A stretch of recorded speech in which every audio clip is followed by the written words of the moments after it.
thiên lại căng tù lên hẹp môi phía cả nó mi sắc bèo môi viên tình xí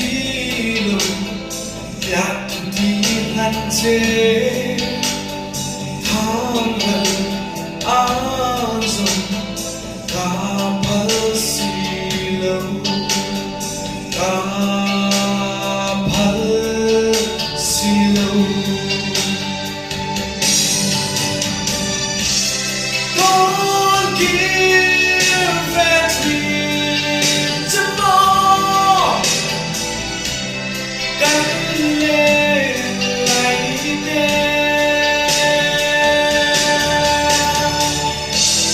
lá bông lùng lên lờ nên tin việc đó là tầm nghe nhầm các thiên lại là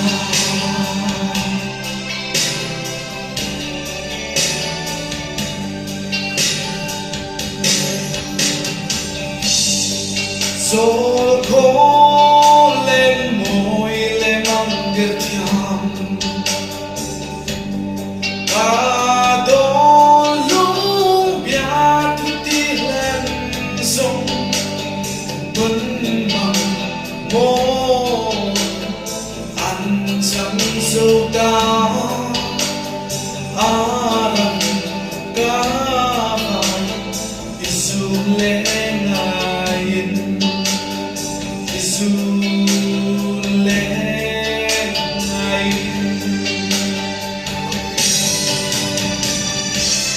con kia về thuyền chân mơ cánh lên lấy đê lá bông lùng lên lờ nếu tin việc đó là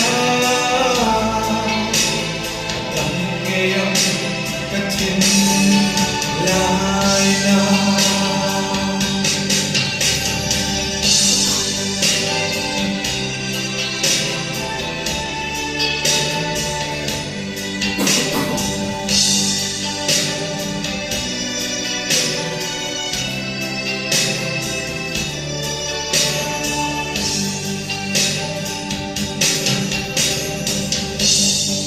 rồi khô lên môi lên mong được thầm cả đôi lúc bia thu ti lên sông vẫn bằng môi ăn chẳng dâu ta rằng cả vai Giêsu lên ngài Giêsu lên ngài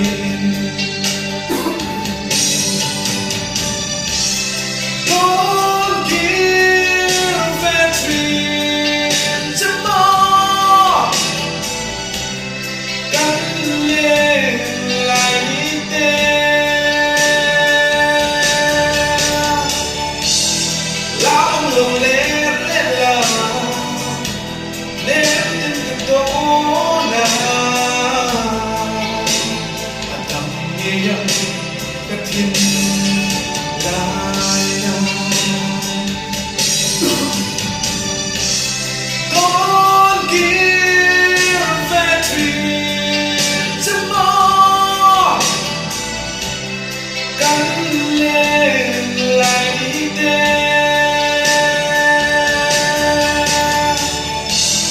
lá bông lùng lên lờ nếu tin việc đó là